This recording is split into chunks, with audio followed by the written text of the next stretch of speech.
RAM prices are projected to just keep going up. GTA 6 might get moved up or delayed again. Scotty K Fitness was exposed for being a terrible person. Y'all, this year is so cooked.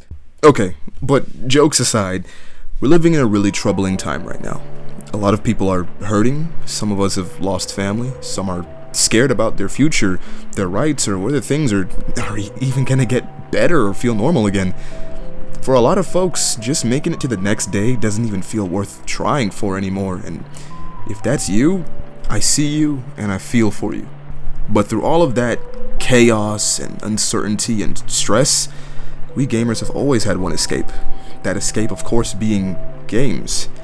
Games have been our comfort, our distraction, and for some of us, even our therapy. And honestly, as a content creator, that's what I want to be for you all. A place you can come to chill, escape for a bit, and remember why you love this hobby in the first place. So today, I want to talk about something positive. Today, I'm talking about my most anticipated games of spring 2026. Alright, let's just get straight into it. First up, and honestly no surprises here, the Monster Hunter Wilds expansion. Now, before you say it, I can already hear you typing, erase that paragraph, young man. Wilds is already out, yes, you are right. But Monster Hunter expansions are basically different games entirely. Historically, Monster Hunter expansions aren't just DLC, they're basically a whole other game. New monsters, new mechanics, new endgame systems, and usually a massive difficulty spike. What really has me excited is the fact that it's been heavily hinted and essentially confirmed that Wild is a rough continuation of the Monster Hunter 4 Ultimate Hunter storyline. And this is low-key huge news, especially when you look at leaks like the one from Reddit user Rose Kaede, which, with a grain of salt obviously, suggests the expansion roster is going to be absolutely stacked. I mean, we're talking fan-favorite monsters, returning threats, and potentially some monsters we haven't seen over in a decade. And I mean, beyond that, I'm honestly just really curious if they'll revisit the Guardian system. Are we gonna get deeper lore connections, and also what kind of new monsters Capcom has cooked up specifically for this expansion? Because Wilds has already laid a pretty solid foundation, I just feel like it might be holding back on us. I'm hoping this expansion is where Capcom really lets loose. I want to see new armor tiers, further Ardian weapon upgrades, and harder hunts that actually require optimization. And if any of the leaks are to be believed, we're definitely going to need as much help as we're going to get against these monsters. Safe to say, boys, we are so back.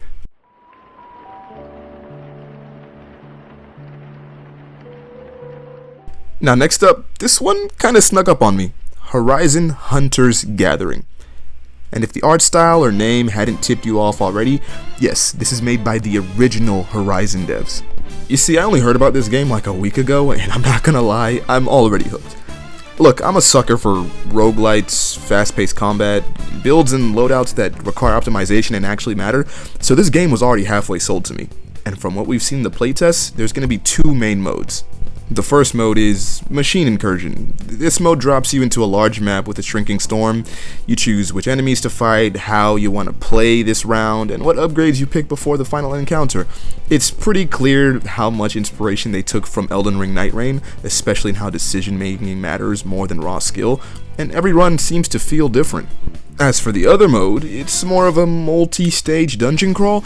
The environment is constantly changing. There are puzzles that require teamwork, there's hidden paths, optional challenges, and secret rewards for beating those challenges. And in both the modes, you've got massive machine fights obviously, RPG style roles like tank, support, and DPS, as well as even subclasses and heroes for every playstyle, so there's more than one way to play.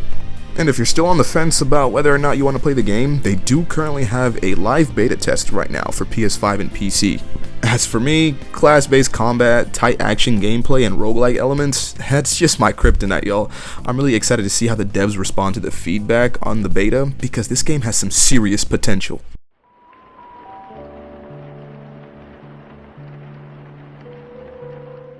Alright, last but not least, Code Vein 2. Yes, this game has already dropped, but I have to talk about it. Code Vein was my first real Souls-like as an adult, and yes, I technically played Dark Souls 3 earlier, but my parents said it was too gory and inappropriate, so once I could actually do what I wanted, Code Vein was one of the first games I picked up. It was marketed as the anime Souls game, and honestly I reckon that description fits pretty well. It was familiar enough for newcomers, but still pretty challenging. Very stylish without being overwhelming, and it eased people into Souls mechanics without gatekeeping. And after the success of Code Vein 1, we've now got Code Vein 2. Story-wise, it's not a direct continuation of Code Vein 1 or God Eater for some reason, but instead you play as a human with special abilities, known as a Revenant Hunter. Now I have avoided a lot of heavy spoilers for this game, but what I can say is the world is more open, combat is deeper and faster, and looks freaking sick, and the grim post-apocalyptic tone is very much still there. And y'all, we have a motorcycle now. That was enough to stop. That's that a sentence? What? Sorry, very excited about the motorcycle, but basically that alone is what sold me. The character proportions can look a little wonky at times, but if I'm being honest, I feel that's maybe part of the charm. This game definitely has the potential to be my personal anime game of the year. So, yeah, those are my most anticipated games and I guess DLC for spring 2026. And if there's anything you're excited for, y'all, go ahead and drop it in the comments below. I read and respond to as many as I can. And hey, if you just want to tell me your favorite drink or what you did today, then go ahead, I'll respond to that too. If you enjoyed your time here today, y'all, go ahead and like and subscribe. Go ahead and follow me on all my socials, Instagram, TikTok, I got all of it, alright? Thank y'all for tapping in. As you know, it's been Ari. Peace.